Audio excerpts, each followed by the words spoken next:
Welcome to the Wacky News for the week ending December the 7th, 2012. 35-year-old Donald Albritton of Scranton, Pennsylvania, was charged this week for stealing his ex-girlfriend's engagement ring in hopes of patching up his relationship with his wife. Albritton went to his ex-girlfriend's house to drop off a check and thank her for not involving the police in another matter. He swiped the ring while she was cooking Thanksgiving dinner.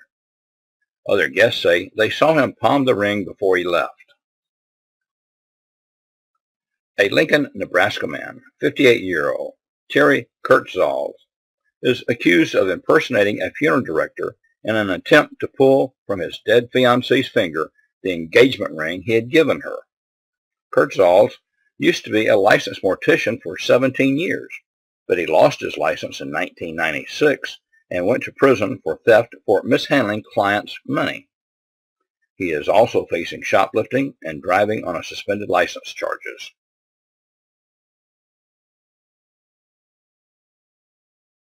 I doubt Santa will be visiting the two teenagers who stole and smashed against a rock the baby Jesus figurine from a nativity scene for the Christmas Village display in Thornton, Connecticut.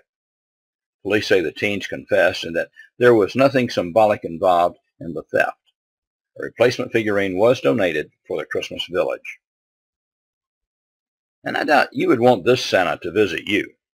The Main Mall in South Portland, Maine, fired their Santa Claus when they received complaints about his rude and grumpy disposition.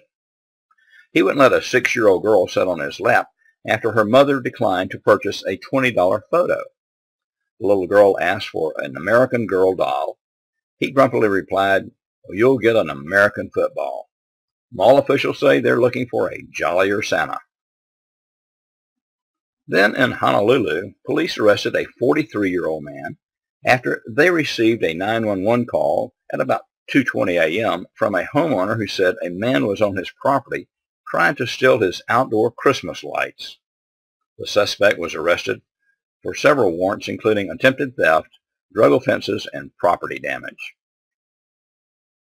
And at a mall in Boardman, Ohio, someone stole a Salvation Army's red kettle while a bell ringer was on a break. Then 2 days later at the Salvation Army, the thief left $130 and a note that read, "Here is the money I took, plus money for a new kettle and bell. Please forgive me." A Salvation Army official says it's unclear how much money had been in the kettle.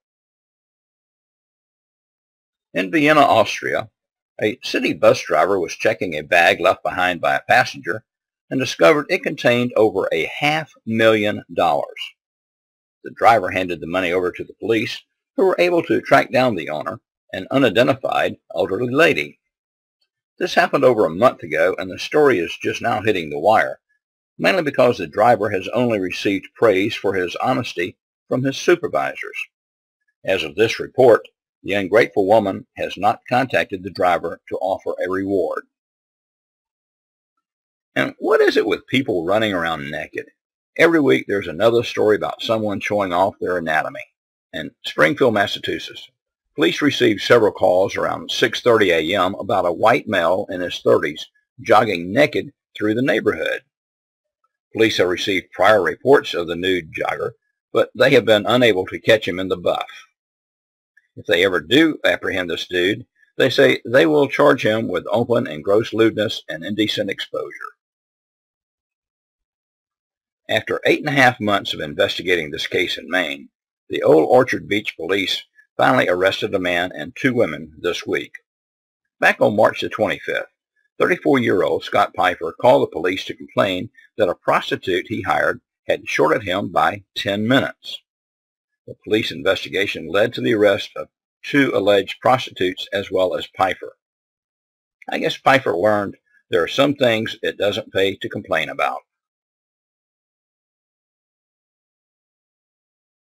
At the prison in Ceres, Brazil, inmates tried to escape through a hole they had made in a wall. A small inmate made it through the hole to the other side okay, but his overweight, plump-bellied partner got stuck in the hole. The chubby prisoner started crying out in pain when other inmates from inside the prison tried, in a failed attempt, to push him through the hole. His cries alerted the prison guards, who were amused at the predicament the prisoner was in. Firemen eventually came to his aid and cut him loose. You'd think if you were going to rob a place of business, you wouldn't rob one that is frequented by police. In Rochester, New York, at 2:40 a.m., several men were robbing a Dunkin' Donuts shop when the police arrived and arrested the armed bandits. No one inside the store was hurt, and to be fair, the police did receive a call reporting the robbery was in progress, to which they responded. This will make you think twice before you send food back at a restaurant. Back in February 2008, Kevin Hansen complained his steak was overcooked. The Texas Roadhouse manager offered him a replacement steak he could take home. The cook, Brian Kropp, thought Henson just wanted free food, so he cut a slit in the steak and stuffed it with some of his hair. Henson sued Texas Roadhouse. The jury found the restaurant wasn't negligent and that Kropp acted on his own, but they said the restaurant owed Henson $125,000 in punitive and compensatory damages. This week, the Second District Court of Appeals ruled the damage award was improper and said the blame lies with Kropp and the restaurant didn't cause his conduct. We leave you with that little tasty tidbit and hope you enjoyed this week's Wacky News and will join us again here next week.